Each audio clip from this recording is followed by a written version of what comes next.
Welcome back, friends. So, it seems like we gamers are in for a bit of a bumpy ride in the near future. From extremely expensive RAM prices to rental PCs and consoles, we definitely have our work cut out for us. And if we want things to change, it's going to take all of our combined voices to push back against these things and decide for ourselves what type of future we want for gaming.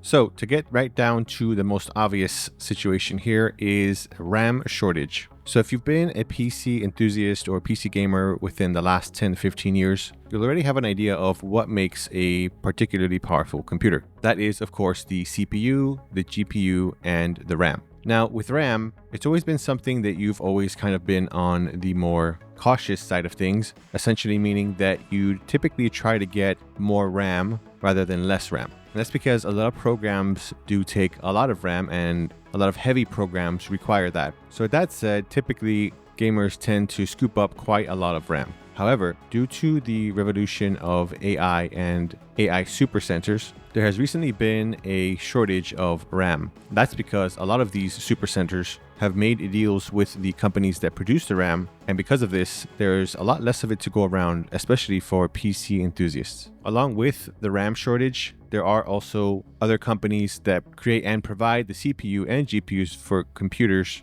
that are also making deals with these AI supercenters. And that means we're going to see a lot less availability of both of these items as well. So in essence, a lot of the prices for these particular components have begun to skyrocket. And people are even looking to past generations of these hardware in order to create their own custom builds.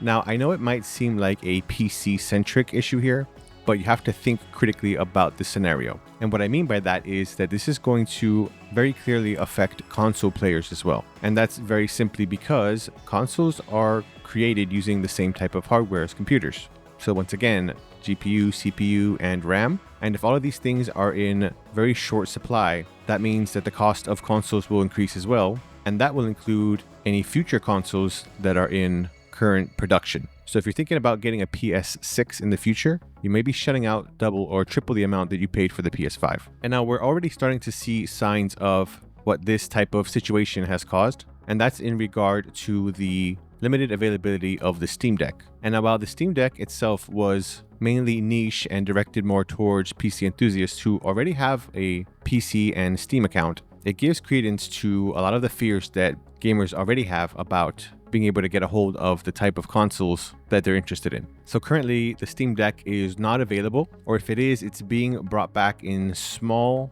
batches and then being quickly sold out once again. So those of you who are interested in getting a Steam Deck, you're either going to have to be extremely lucky, extremely fast, or you're going to have to shell out probably a lot more money than you should on secondhand versions of the Steam Deck. And once again, this is going to affect things like, let's say, the Switch. Switch availability will likely drop. Otherwise, you'll have to search on eBay or something to find a probably poorly handled secondhand one and likely overpriced more than it should be. Now, I did touch on the reason why this shortage is happening. And once again, it's because of AI, but I will get into that a little bit later in this video because I think there's a lot more that's being affected by AI as well. Now, another situation that's occurring is recently there was a post on Twitter/X where a user shared a screenshot of a website that was renting out laptops to people. And a lot of people were very upset about this and were curious as to why the company wasn't selling them the laptops rather than renting them out. And the first thing I'm going to say is that this is not particularly new. In the past, you could go to places like Blockbuster Video and you could actually rent out gaming consoles. So you'd be able to rent the Sega Genesis, the Super Nintendo, and other consoles sort of in the same way. And this was typically used for people who didn't have enough money to just outright purchase a console on their own. And I think at the time there wasn't really anything wrong with that. And I don't necessarily think there's anything wrong with that today per se, if in fact you don't have that kind of money to pay for the already fairly expensive consoles that are out there right now. However, I think the anger and the concern came from the idea that lately a lot of companies and a lot of businesses are trying very hard to get rid of physical media and any type of method of preserving games outside of their own small ecosystem. And essentially, one such example is where a gaming company made a comment about renting out playtime rather than giving a full gaming experience to the player. And I know we've heard several different comments in the past about how the game runtime should reflect the price. So essentially, if you're paying for a game over, let's say, 50 hours, maybe you should pay $80 instead of 50, something along those lines. And then there was the comments made that instead of that, gaming companies should rent out their playtime. So essentially, you'd get a certain amount of playtime per month, and anything after that, you'd have to pay for that. And one such real-life current example is the GeForce Now subscription, which recently came out with an implementation of a 100-hour monthly gameplay limit for all players, and anything after that, you would have to be charged for it. So again, I know it sounds strange, but it's actually quite factual and quite based in real life, as you can see. So once again, I believe that's where a lot of this anger, frustration, and fear is coming from, because it isn't just in our heads. And I think in a fair world, we can all understand that these companies are out here to make money and not exactly out here for our benefit as gamers. And as well as that, I've also noticed a lot of pushback against emulation ROM sites. And those sites are either being directly taken offline or may very well soon go offline due to massive increase in expenses to keep the servers alive. And why, might you ask? Well, that's because of the rise of AI.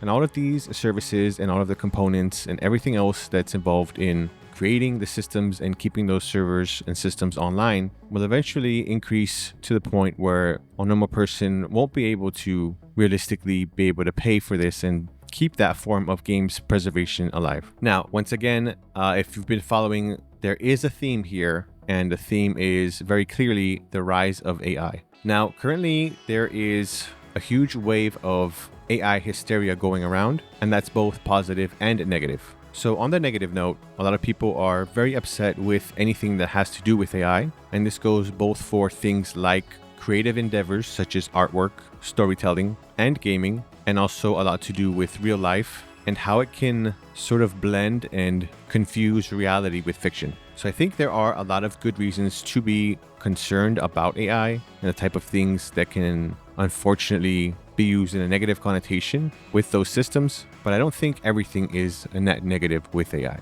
And likewise, on the positive side of this, it also can have a good effect for people who are currently working in their creative endeavors as well. So with artists, they have been known to use specific formats to help them bring their ideas to life a lot faster, or at the very least give them a springboard to jump off of. And this is likewise true for gaming as well. We had a recent situation with Larian, a company that developed Baldur's Gate 3 and is known for the Divinity Original Sin series, where they made mention that they used some form of AI to assist them in developing their newest upcoming game. And because of that, they did get a lot of flack and a lot of very aggressive remarks. And again, not that I don't understand this fear and this anxiety that comes along with the concept of AI, but I don't think it's all negative once again. So there are certain systems that can be used that won't completely and carelessly ignore all the creative aspects that make any artistic project human. But of course, it all very much depends on where we draw that line. So for example, if you're making a game and you have an idea about where you want the next scene to be, but you don't totally have a foundation on how that should look, you could potentially use AI to create similar scenes or temporary assets to be able to help you visualize and make a more concrete concept of what you'd like that to be. Would we say that's wrong? Well, I know some people might, but in the grand scheme of things, making things like a video game entail a lot of little details that could potentially take hours, weeks, months, or years. And if we're trying to make a game good and trying to make it in a limited amount of time, all of these AI tools can definitely help to get us there. So with all of this said, what do we really have to fear about the future of gaming? Well, I know it all sounds like doom and gloom when you look at it from one side only. I don't think we really have that much to fear. Let's take some examples, right? So in the past, we had just consoles, things like the Nintendo Entertainment System, Sega Genesis, Super Nintendo, and all of those were cartridge based. And a lot of people who are very retro still swear by cartridge. And not only that, but the games were very minimal back then, limited in their scope of graphics and fidelity, and a lot of people still do like playing those type of games. However, there was a moment where gaming jumped into a new level. Games were no longer played through cartridges, but rather through CDs, and 2D became 3D graphics. A lot of people were worried about this, nervous, saying that this might change the landscape of gaming for the foreseeable future.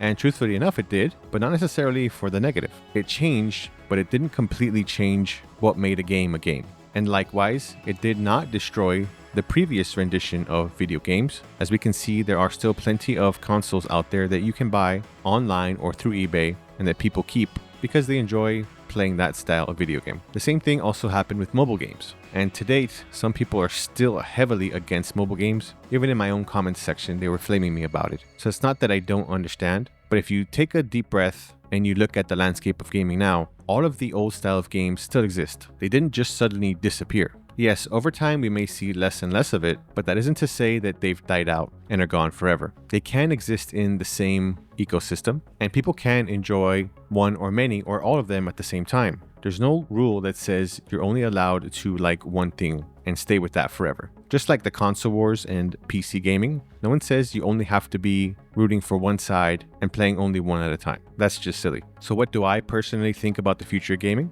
I think that although the landscape may change, gaming as a whole will definitely not. There will always be some remnants of the past that we can find, and if not, there will be some way to recreate it, just like we've done with emulation. Not only that, but I think that we as gamers will obviously learn from the previous generations, and whether or not we choose to merge what we've learned with the future is up to us. But from what I've seen, I definitely think it's possible. Now, here's the part where we do have to push back against, and it's that of the greedy global corporate market. There's nothing wrong with capitalism. There's nothing wrong with gaming companies. But what there is something wrong with is taking away our rights and our freedom to be able to play our games the way we choose. The idea that someday in the future, we won't be able to access any type of games other than through a specific server, and where we'll only be allowed, let's say, 30 minutes of gaming per day. And anything other than that would be a subscription of $100 a month. That just sounds insane and bizarre to me. And as a gamer who's put many hours of my life into playing video games, that's something I simply cannot accept.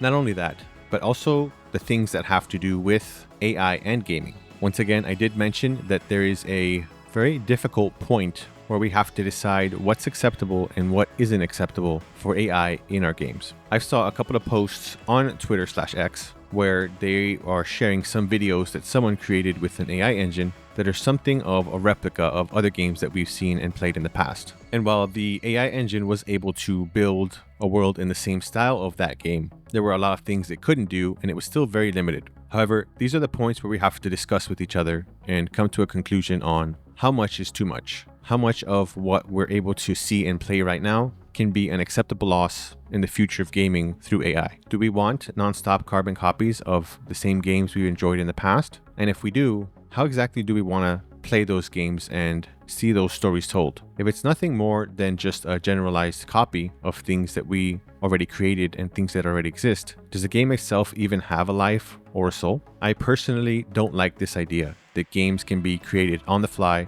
with a push of a button and a few words and lack any intentionality and spirit of the creator. That's where I personally draw the line. As for tools that can assist in creating games, I personally have no problem with that. But I do have a problem with these randomly generated scenes and stories and lifeless clones of the things that we've come to love and enjoy in the past from our games. But once again, things won't change unless we make our voices heard. That goes for every aspect of the future of gaming, whether it's for AI, whether it's for owning our own games and being able to play them when we want, and it's for games preservation, where we can share those experiences with family and friends in the future. And that also goes for all of the hardware and tiny pieces that go into providing us a place where we can play these games. So while I don't think the future is bleak or grim by any means, I think we're at a crossroads here, and it's going to be up to us as a community to decide where we go from here.